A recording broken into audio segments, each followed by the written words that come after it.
with the skeleton, made of 500 pounds of pure bone. The skeleton has no fear and feels no pain nor remorse. The skeleton takes out its skis and looks into the open,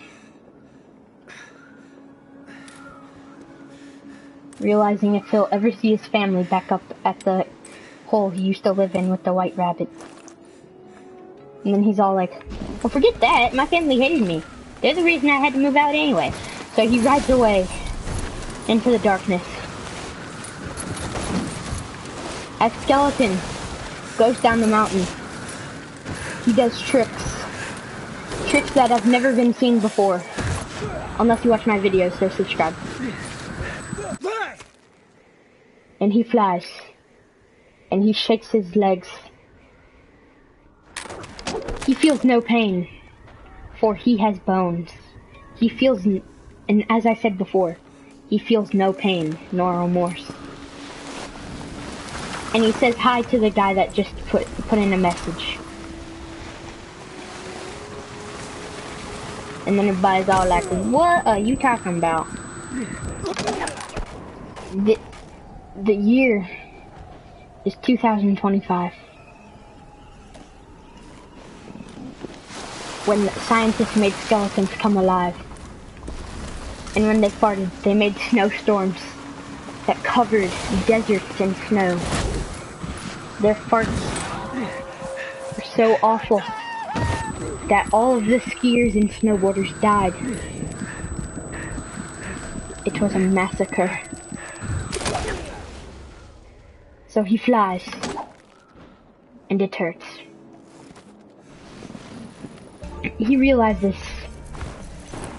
the water is my safe haven, and he thinks about his life choices. This line is mine. And then he says something catchy and clever. Then he puts on his costume and chases after this man, but then he falls. But yet, no pain. The skeleton goes after him and makes weird noises, only known to humankind. There were 3 ways the skeletons were born. 1, by the farts of humans, disintegrating their skin with pure stink. The 2nd is the scientific production of remaking people, making them alive again. The 3rd way was when a guy put on a costume for Halloween and never took it off.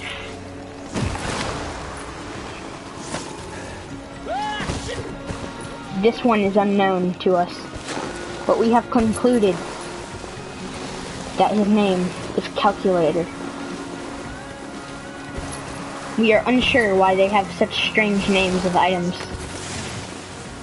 but we also realize that they believe that the hot air balloons in the sky are given to us by the gods.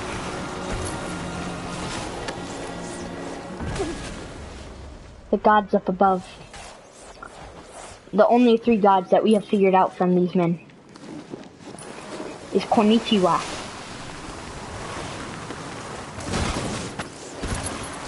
Tofu, and most importantly, Toilet. They're gods, they're strange people. Once the skeleton makes it down to the water, he will go to the dam.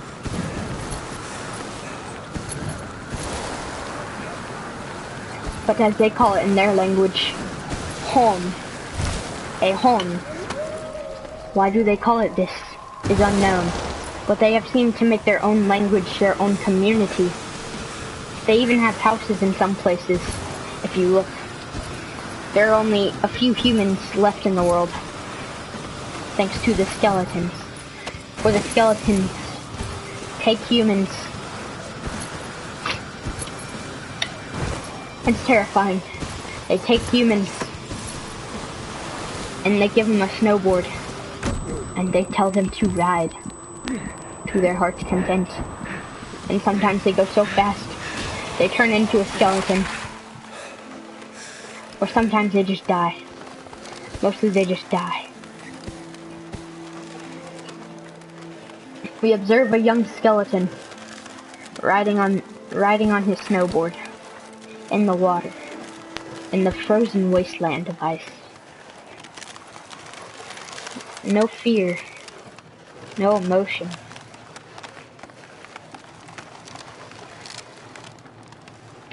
We do not know quite yet why they are so numb to emotion, but we believe it is because their mothers and fathers left them. Because it's like a frog. Once they are born, and once they are strong enough to fend for themselves, they leave. And what do they evolve from? Some skeletons, you may ask.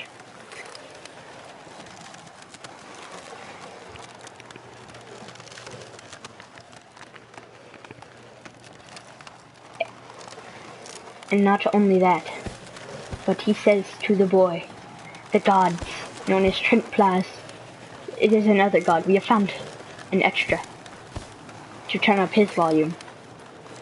You idiot. Because that's how it works. My volume does not affect you. Anyway, this young man, so numb to emotion, looks at this mountain, and he thinks of such beauty. He knows it's such beauty. Later on, he takes the path from Narnia. From Narnia,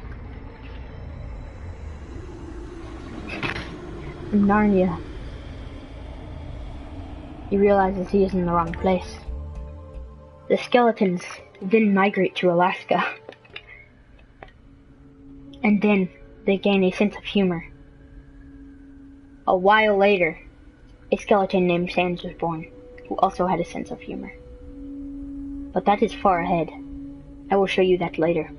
For now, we have this young man, known as Fred. Fred the Great. Fred the Mighty. He makes people tremble because he is so ugly. That is his power. His power is beyond compare. When they migrate to this new country, he goes, "Dang, this place cold." And then, that first joke gave them a sense of humor. They go down to the city, thinking, the gods have made this. And so, slowly, but very fast at the same time, they go to the city and trip, and he lands it like a boss. Because these skeletons are more than just skeletons. Stop the abuse today. He jumps, and he learns that he is good at snowboarding, as many of the creatures that in this series, and he grinds. Skateboarding was invented later, but we do not talk of skateboarding in this town. So, as our young skeleton goes into the city, he looks for his house. But what he did not know is his parents were in one of these houses. He looks through the window, and his mom goes, "Hi, son." And he goes, "Mom, why would you do this?" And then she goes, "Why do you call yourself Fred? Your name is Sans." He stares into his own soul, thinking deeply about this, and realizes that's a name that could be in a popular video game one day. And he's like, "Yeah, well, thanks, Mom, for abandoning me." And she goes, "You seem to be doing good. You can snowboard, can you not?" And I look behind me, nervously, and I go, "Well, yeah, I guess. But everybody, all my friends have a mom. And they go, all your friends are dead under that school bus. And he looks over and he's like, okay, I never had friends, but the people that I admired are under that bus. He looks into his mother's eyes and said, Mother, why can you not take care of me? She says to him quietly, because I am a god. I am Toilet. Sans gasps, but holds it in so he does not alert any others. And he goes, but why, Mom? Why? Then who is my father? And then he goes, he was also under that school bus. He was the bus driver. And he stomps a rat that is in the snow. And he goes, okay, Mother. I understand now. And he looks at the plants. And takes a bite. And he goes, Mother, may I have a wish? She goes, yes, you may, my child. And then he asks one simple question. One simple question.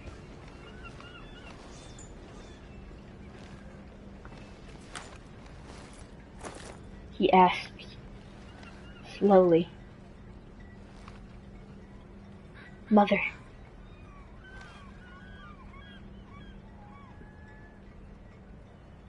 I noticed something. And I need you to grant this wish. Do you promise? On the heart of the Yeti God. And she goes, that's a big promise, my son. And he goes, I know, get over it. It's a promise you must take. And she goes, very well, my son. He's like, okay. Now you must answer. Do I have any siblings? And she goes, no. You're an only child. And I go, oh, okay, I'm sorry. And he goes, I will go on an adventure and maybe go in a pit full of monsters and meet a girl who is a human, and then my brother is gonna try and take him down. Wait, I don't have a brother. You do. His name is Papyrus. Whatever, he sounds like a loser. And then slides off into the distance, doing flips and tricks. Laughing all the way down. How is she my mom? She's a loser. So he slides. And he does really good. Until he bumps his head. He's barely holding on. He barely has any conscience left in him. And then he made a snow angel. And then he was okay.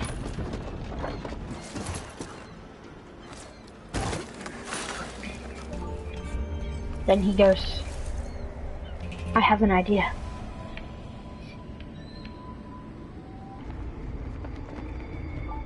He got on top of the godly.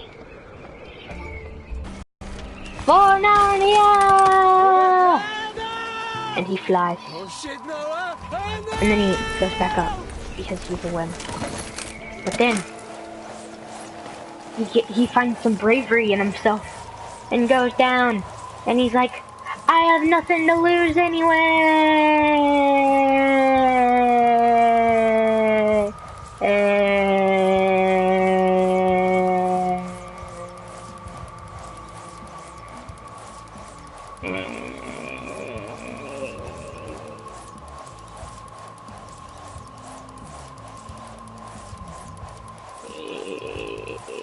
And then he lands. But he snaps his neck. So he decides this time, I'll just lay down and take a nap. And then he gets back up. And he goes, now I will lay down and take a nap. But he slips. And down he goes. He doesn't know what he can do. His leg catches on fire. And he thinks, why, Mom?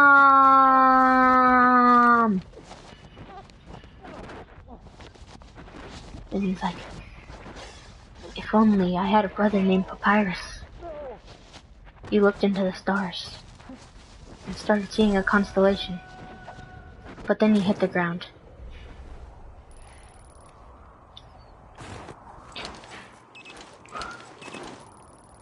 And he's all like, dang, that hurt. So he runs off into the distance and says, I will find Narnia again. I will save every last creature in there if I have to. And off he goes. Off he goes to Narnia.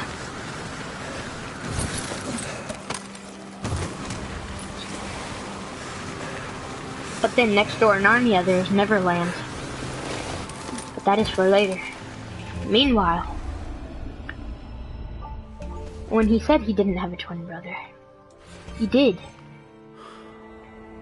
But alas, he did not make it to Alaska.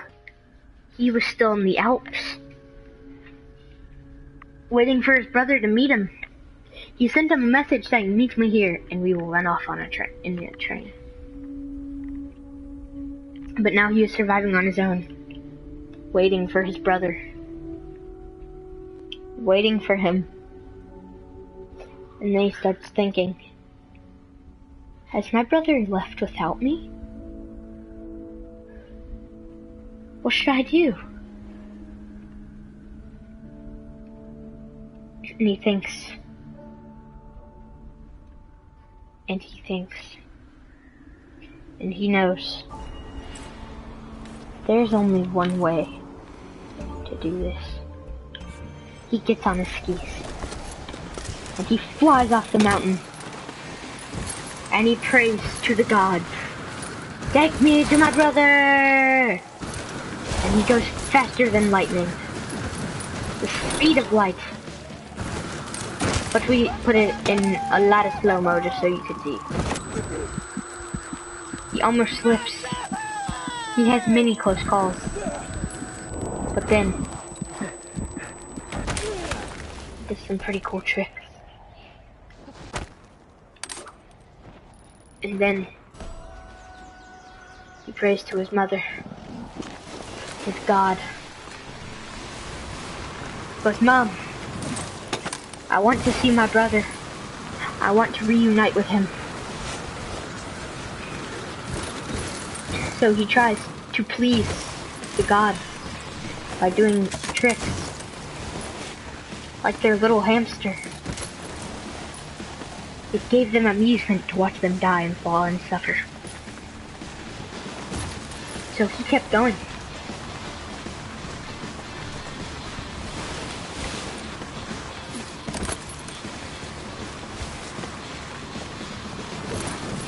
Then, does a backflip.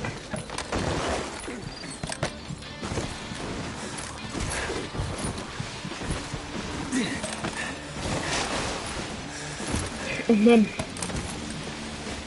he goes down to the ocean, and the god says, your brother is in Alaska, in the city, Alaska. And he goes, oh, he did leave me, okay. Well, he should have at least texted me. So he goes down, and he says, I'm a chubby chubby chipmunk, which was his prayer to the gods. I'm a chubby chubby chipmunk. So, he stops himself, realizing he is in great danger. So he leaves to Alaska to find his brother. He will be reunited with Sans, Papyrus. His mom says to him in the godly sky, you were meant for more. You don't need your brother.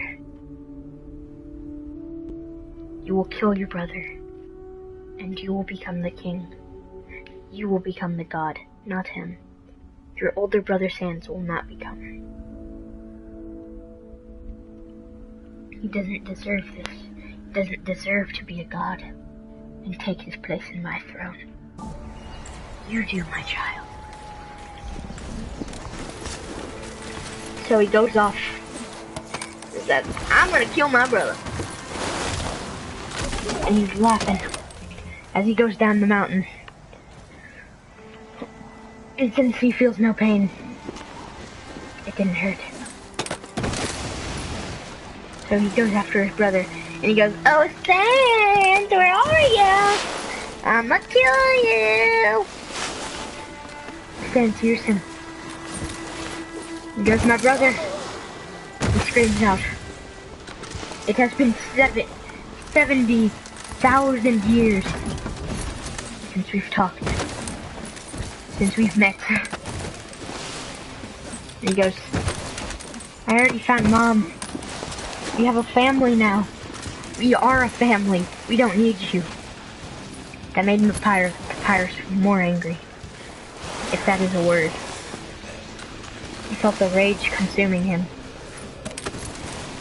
And then, in the sky, one that looked suspiciously like Darth Vader goes, use your anger. Join the dark side. And he goes, never! And does a front flip. And trips. And he goes down to where his brother always sits. And he doesn't pack for it to be a show-off. Then he goes back forward because it was scaring him. So he goes down to the docks. But he slips.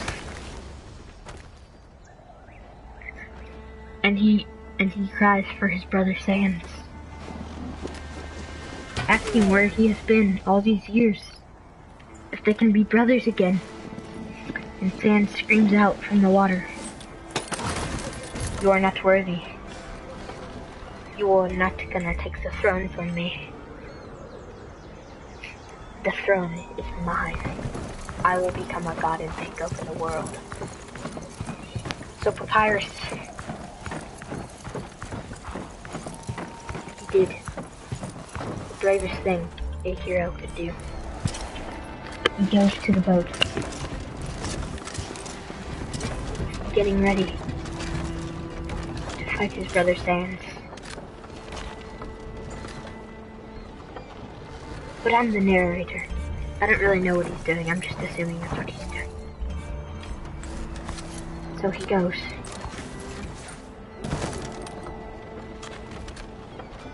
And he jumps off the edges of the dock. Just take the throne! And Sans took over the whole world. So yeah, guys, hope you guys did enjoy that. This was like a live stream and stuff, and it was, if it goes good, I might make another. If not, then it's whatever. I think I'm about to make a Just Cause stream. Or maybe just a video. I don't know. Maybe a stream, maybe a video. I don't know. I don't know, man. I don't know. Don't ask me. So, yeah. I guess it's Stream Sunday. Alright, you know what? That was weird. So, yeah, guys. Hope you enjoyed that story. If you want me to do a part 2 to this story, then leave a like. Okay? Thanks. Thanks. I gotta stop this thing now.